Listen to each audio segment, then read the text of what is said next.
Assalamualaikum warahmatullahi wabarakatuh. Apa kabar semuanya? Semoga selalu sehat, dilancarkan rezekinya, dimudahkan segala urusannya ya. Amin. Nah, di video kali ini saya akan berbagi informasi yaitu terkait jadwal pencairan bantuan PKH tahap 2 maupun BPNT tahap 2 tahun 2025. Kapan PKH dan BPNT mulai dicairkan kembali. Jadi simak jadwal dan tahapan-tahapan pencairannya ya. Maka dari itu, simak terus videonya sampai selesai agar supaya tidak ketinggalan informasinya. Nah, program Keluarga Harapan atau PKH merupakan salah satu program unggulan pemerintah Indonesia yang bertujuan untuk mengurangi angka kemiskinan melalui bantuan sosial. Nah, untuk pencairan tahap pertama, ini berlangsung sejak bulan Februari dan berlanjut hingga bulan Maret tahun 2025. Karena masih banyak para KPM yang belum cair bantuannya. Hal ini tentu memberikan harapan bagi banyak keluarga penerima manfaat KPM ya, yang menantikan bantuan ini untuk memenuhi kebutuhan sehari-hari. Pencairan dana PKH dan BPNT dilakukan secara bertahap. Dana yang telah dicairkan akan masuk ke rekening Kartu Keluarga Sejahtera atau KKS. Adapun KPM PKH BPNT yang dicairkan melalui kantor pos Indonesia. Meskipun demikian, tidak semua KPM menerima dana secara bersamaan ya, karena beda daerah beda jadwal. Dan berikut jadwal pencairan PKH dan BPNT untuk tahap 2. Nah, perlu diketahui bahwasanya pencairan PKH maupun BPNT itu disalurkan dalam 4 tahap sepanjang tahun. Dan berikut ini adalah rincian jadwal pencairan untuk masing-masing tahap ya. Untuk tahap yang pertama itu sudah mulai dicairkan dan hampir merata ya hingga sampai saat ini. Walaupun masih banyak para KPM yang masih belum cair bantuannya. Dan untuk tahap yang pertama ini masih terus dilanjut dicairkan hingga bulan Maret tahun 2025. Baik yang lewat kartu KKS maupun yang lewat PT Pos Indonesia.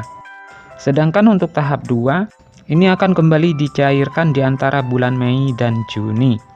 Untuk tahap yang ketiga, ini akan dicairkan di antara bulan Agustus dan September.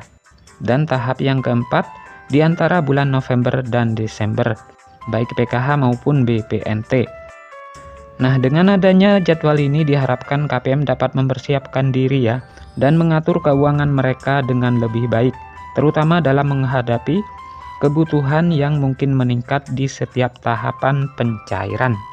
Nah, sementara besaran bantuan PKH bervariasi ya, tergantung pada kategori penerima. Untuk ibu hamil, Rp750.000 per tahap, total 3 juta per tahun. Sedangkan anak usia dini umur 0 sampai dengan 6 tahun, Rp750.000 per tahap, total 3 juta per tahun. Untuk anak SD sederajat, Rp225.000 per tahap, total Rp900.000 per tahun. Untuk kategori lansia dan disabilitas, Rp600.000 per tahap.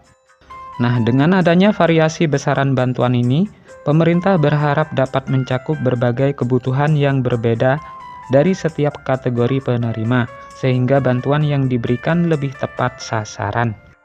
Nah, jumlah penerima manfaat PKH tahun 2025, pemerintah menargetkan sebanyak 10 juta KPM sebagai penerima manfaat PKH tahun 2025.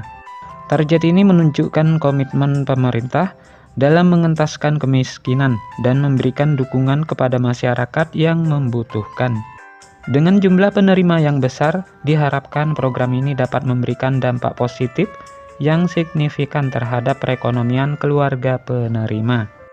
Bagi masyarakat yang ingin mengecek status penerima manfaat, kalian dapat mengunjungi situs resmi cekbansos.kemensos.go.id. Di situs tersebut, kalian dapat menemukan informasi terkait status penerimaan bantuan sosial, termasuk PKH dan BPNT. Nah, untuk mendapatkan informasi terbaru dan paling akurat, selalu pantau terus informasi resmi dari Kementerian Sosial. Dengan mengikuti perkembangan terbaru, KPM dapat lebih siap dalam memanfaatkan bantuan yang diberikan. Dengan adanya bantuan ini diharapkan dapat meringankan beban ekonomi dan membantu keluarga dalam memenuhi kebutuhan dasar para KPM. Nah, jadi itulah informasi yang dapat saya sampaikan, semoga bermanfaat. Sampai ketemu di informasi-informasi selanjutnya. Assalamualaikum warahmatullahi wabarakatuh.